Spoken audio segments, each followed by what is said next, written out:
Hello everyone, welcome back to Shine India RK tutorial. నేను మీ RK సన్ని. Friends, ఈరోజు మనము హెచ్జిటి టెట్కి ఉపయోగపడే విధంగా డిఎస్సి 2020ని దృష్టిలో ఉంచుకొని ట్రై మెథడ్స్ బోధనా పద్ధతులు అనేటువంటి అంశం పైన చాప్టర్ వైజ్గా బిడ్ బ్యాంక్ అనేది అందచేయడం జరుగుతుంది ఫ్రెండ్స్. ఈ క్రమంలో సాంఘిక శాస్త్రంపై 10వ భాగాన్ని మనము ఈ క్లాస్లో చర్చించుకుందాం. ఫ్రెండ్స్, ఈరోజు మన టాపిక్ వచ్చేసి ఏంటంటే సాంఘిక శాస్త్ర బోధన ఉద్దేశాలు, విలువలు, లక్ష్యాలు, స్పష్టీకరణలు, విద్యా ప్రమాణాలు అనేటువంటి అంశం పైన క్లాస్ చూద్దాం. ఓకేనా? Let's start the class now. Question number 1. రాము అనే విద్యార్థి స్టాంపులను సేకరించాడు. గోపి అనే విద్యార్థి సర్వే చేసి సమాచారంను సేకరించారు. అయితే ఆ ఇద్దరి విద్యార్థుల లక్ష్య సాధనలు క్రమంగా ఏ విధంగా ఉంటాయి? ఆప్షన్ 3 అభిరుచి, నైపుణ్యము. స్టాంపులను సేకరించడం అనేది అభిరుచి. నెక్స్ట్, సర్వే చేయించి సమాచారాన్ని సేకరించడం అనేది నైపుణ్యం క్రిందికి వస్తుంది. ఓకేనా? నెక్స్ట్ వన్, ప్లాస్టిక్ కవర్ల వినియోగము పర్యావరణ సమతౌల్యమును ఏ విధంగా దెబ్బతీయునో తెలుపుతూ విద్యార్థి వ్యాసము వ్రాసాడు. అతనిలో నెరవేరిన లక్ష్యము ఏంటి?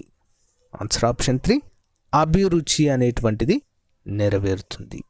నెక్స్ట్ క్వశ్చన్, ఒక విద్యార్థి గొప్పవారి జీవిత చరిత్రలు చదివేటప్పుడు వారిలోని ఉన్నత వ్యక్తిత్వమును అభినందిస్తూ బలహీనతను విమర్శించాడు. అయితే ఆ విద్యార్థిలో నెరవేరిన లక్ష్యం ఏంటి? ఆన్సర్ ఆప్షన్ 2 వైఖరి. నెక్స్ట్ క్వశ్చన్, క్రింది వాటిని జతపరచుము. చూద్దాము ఒక్కొక్కటి కూడా. ముందుగా, ఒక విద్యార్థి ఆర్ద్రతను కొలుచుటకు హైగ్రోమీటర్ను ఎన్నుకొనుట. ఇది దేనికి సంబంధించింది అంటే నైపుణ్యము. నెక్స్ట్ క్వశ్చన్, ఒక విద్యార్థి దత్తాంశం సరిపోతుందో లేదో చెప్పుట. దేని క్రిందికి వస్తుంది? వినియోగానికి సరిపోతుంది. నెక్స్ట్ వన్, ఒక విద్యార్థి ఆహార సమస్యను వివరించుట అనేది అవగాహన పైన ఆధారపడి ఉంటుంది.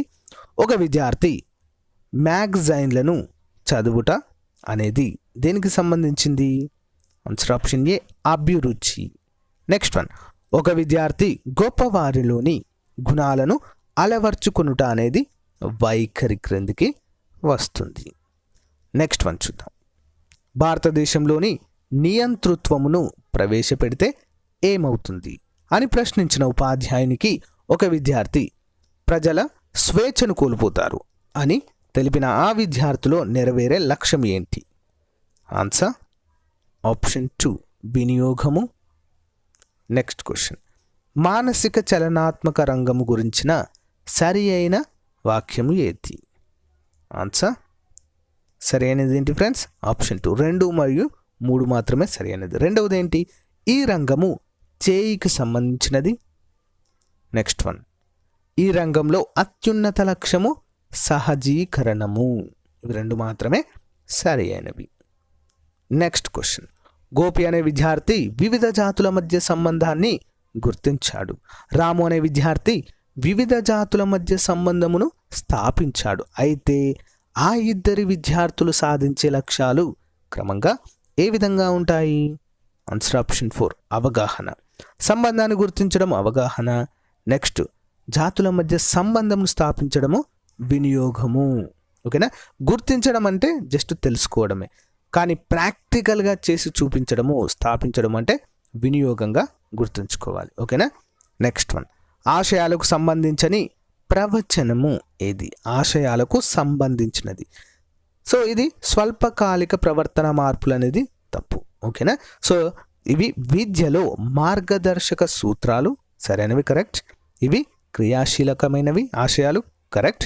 ఇవి పాఠ్యాంశాన్ని బట్టి మారవు, ఎప్పుడు కూడా ఒకే విధంగా ఉంటాయి. నెక్స్ట్ క్వశ్చన్, విలువలకు సంబంధించని అంశము ఏంటి? ఆన్సర్ ఆప్షన్ 4 ఇవి ఆశయాల నుండి ఉద్భవిస్తాయి అనేది తప్పు. ఓకేనా? విలువలు ఇవి వాస్తవాలను ప్రతిబింబింపజేస్తాయి. ఓకేనా? సాంఘిక అధ్యయన బోధన తర్వాత వచ్చు ఫలితాన్ని తెలుపుతుంది. విలువలు సామాజిక అవగాహన కలిగిస్తాయి ఫ్రెండ్స్. ఓకేనా, విలువలు అనేవి చాలా ముఖ్యమైనవి, గుర్తుంచుకోవాలి. నెక్స్ట్ వన్, ఉపాధ్యాయునికి పాఠ్య విషయాలను ఎన్నుకోవడంలో, బోధనా పద్ధతిని ఎన్నుకోవడంలో కీలక పాత్ర వహించేది ఎవరు? ఆన్సర్ ఆప్షన్ 3, లక్ష్యాలు. ఈ లక్ష్యాలే ఉపాధ్యాయుడు ఏ పాఠ్యాంశాన్ని ఎన్నుకోవాలి, ఎలాంటి బోధనా పద్ధతిని ఎన్నుకోవాలో ఎప్పటికప్పుడు కూడా సూచిస్తూ ఉంటాయి.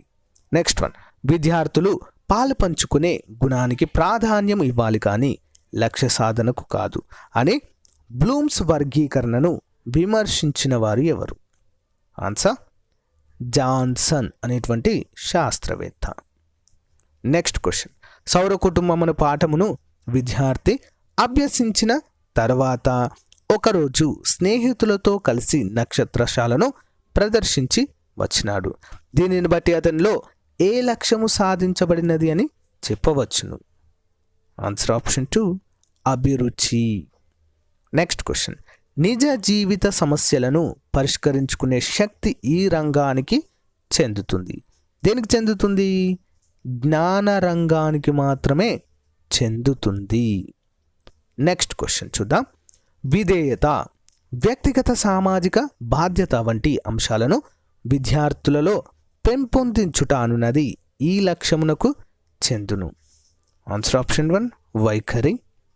నెక్స్ట్ వన్, ఒక విద్యార్థి తనంతట తానుగా తడబాటు లేకుండా ఒక కాగితం పడవను తయారు చేయుట అనున్నది దేనికి సంబంధించింది?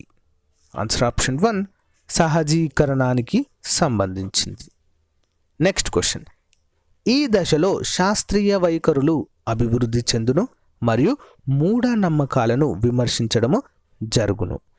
ఎందులో జరుగుతుంది ఇది అంటే ఆప్షన్ 2, విలువ కట్టడం అనేటువంటి వైఖరులు అభివృద్ధి చెందడం ద్వారా.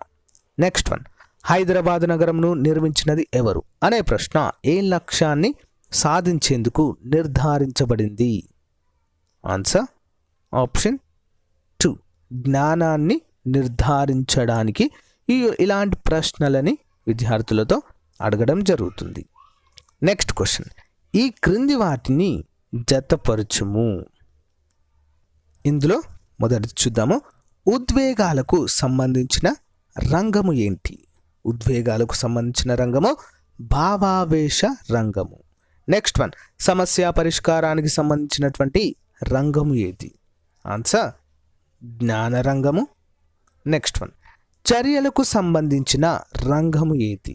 చర్యలకు సంబంధించిన రంగము మానసిక చలనాత్మక రంగము. నెక్స్ట్ వన్, భావావేశ రంగంపై కృషి చేసిన వారు ఎవరు? ఆన్సర్ ఆప్షన్ ఈ, క్రాత్వాల్. నెక్స్ట్ క్వశ్చన్, మానసిక చలనాత్మక రంగంపై కృషి చేసిన వారు ఎవరు మరి? సిబ్సాన్ అనేటువంటి శాస్త్రవేత్త. ఓకేనా, చాలా ఇంపార్టెంట్. నెక్స్ట్ క్వశ్చన్, దేశంలో ద్రవ్యోల్బణం అదుపునకు నీవు ఇచ్చు సూచనలు ఏవి అనే ప్రశ్న విద్యార్థులు సాధించే లక్ష్యం ఏంటి? Answer option 3, వినియోగము. నెక్స్ట్ క్వశ్చన్, ఈ క్రింది వానిలో వైఖరికి చెందిన స్పష్టీకరణ ఏంటి? ఆన్సర్ ఆప్షన్ 1, స్వదేశీ రాజుల అనైక్యతను విద్యార్థి విమర్శించడం అనేది తన యొక్క వైఖరులను తెలియజేస్తుంది. ఓకేనా, ఇలాంటి యాటిట్యూడ్ కలిగి ఉన్నాడో ఇలాంటి విషయాలు అనేవి తెలియజేస్తూ ఉంటాయి. ఫ్రెండ్స్, ఇది ఈ రోజుకు సంబంధించినటువంటి క్లాస్. ఫ్రెండ్స్, నా క్లాస్ కనుక మీకు నచ్చినట్లయితే లైక్ చేయండి, మీ ఫ్రెండ్స్ అందరితో కూడా షేర్ చేయండి ఫ్రెండ్స్. అంతేకాకుండా వీటన్నిటికి సంబంధించిన పీడిఎఫ్ ఫైల్స్ మన వెబ్సైట్ www.shineindiarktutorial.comలో పొందుపరచడం జరుగుతుంది ఫ్రెండ్స్. మీరందరూ కూడా డౌన్లోడ్ చేసుకొని ఎప్పటికప్పుడు కూడా రివిజన్ చేస్తూ ఉండాలి ఫ్రెండ్స్. అంతేకాకుండా ఫ్రెండ్స్, ఎవరైతే డిఎస్సి టెట్కి ప్రిపేర్ అవుతున్నారో చాలామంది నన్ను అడిగేటువంటి క్వశ్చన్స్ ఇప్పుడు మిమ్మల్ని చెప్తున్నాను ఫ్రెండ్స్ మీకు.